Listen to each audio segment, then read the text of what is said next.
ছুটি আসাটাই শ্রেয়। তাতে করে বডি অ্যাকোমোডেশন হয়ে যায়। হাই অ্যালটিটিউড থেকে বাঁচার বিরাট রাস্তা এই একমাত্র কাশ্মীর দিয়ে আসাটাই।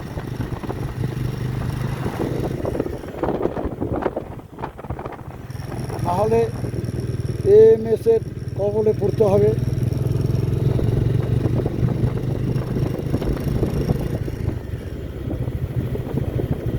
তখন মানুষ সত্যি সত্যি ভীষণভাবে অসুস্থ হয়ে পড়ে, হাসপাতালে ভর্তি হতে হয়। যার জন্য এই কাশ্মীরের এই পথ এই বডি অ্যাকোমোডেশনের জন্য উপযুক্ত। সেটা যে কেউ আসলে দেখে বুঝতে পারবে যে কীভাবে বডি অ্যাকোমোডেশন হচ্ছে এই ওয়েদারের সাথে।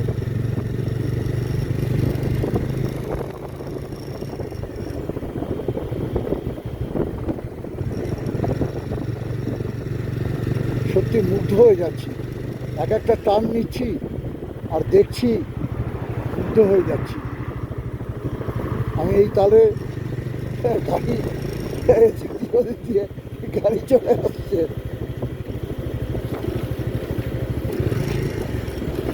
আমার গাড়ি চালানোতে একটু বিঘ্ন হয়ে যাচ্ছে।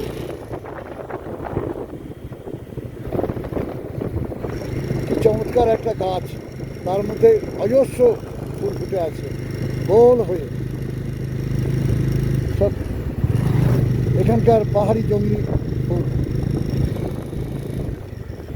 ওই উপরে একটা রয়েছে, হয়তো ক্যামেরায় দেখা যাবে না, তাও চেষ্টা করলাম একটু মুখ ঘুরিয়ে নেওয়ার।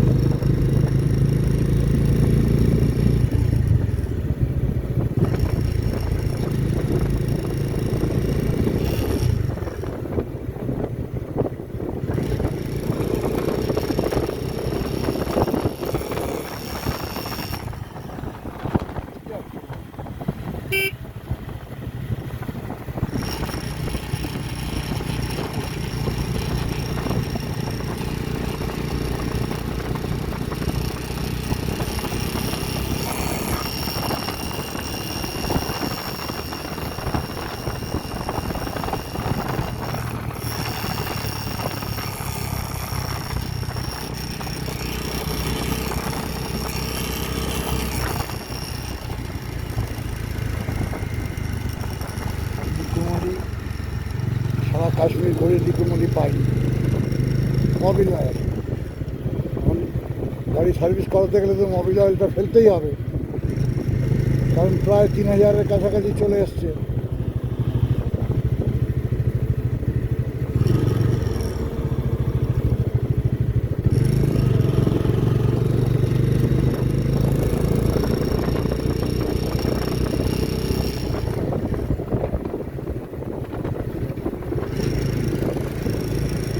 এক একটা মোড় খুঁজছি, এক এক রকম দৃশ্য চলে আসছে চোখের সামনে।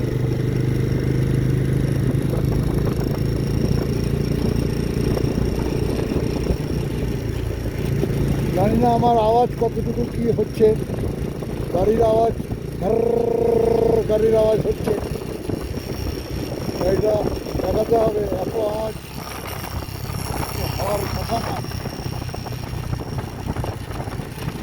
গাড়িটা বড় ওই আওয়াজ নিয়েই আমি ডিস্টার্ব করছি।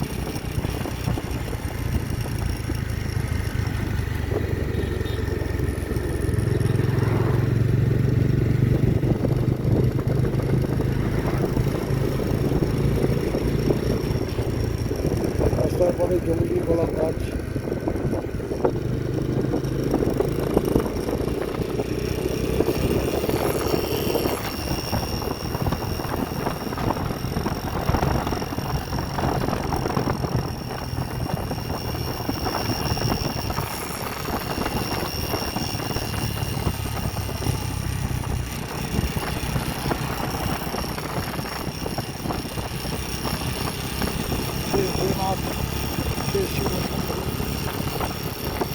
গাড়ির আওয়াজটা বন্ধ করে না, গাড়িটার আওয়াজটা এখানে আমি তাকে দেখাবো কী করবো।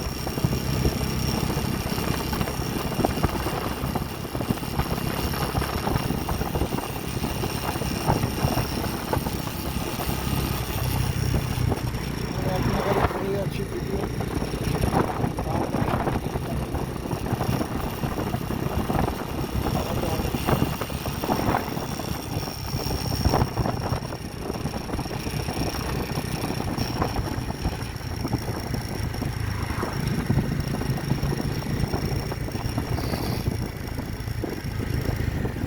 কোনো সার নেই, কোনো মালি নেই,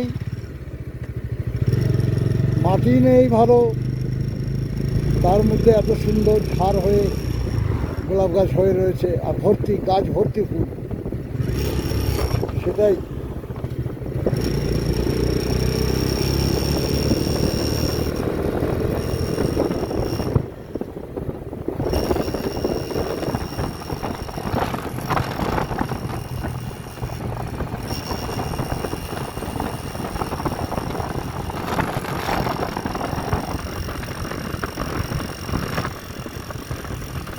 চলছি তো চলছি।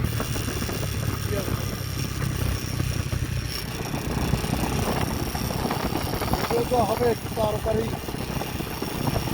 তাই জন্য যখন একটু সোজা রাস্তা পাচ্ছি একটু করে চালাচ্ছি। আবার টার্নিং আসতে না আসতে গাড়িকে স্লো করে দিতে হচ্ছে।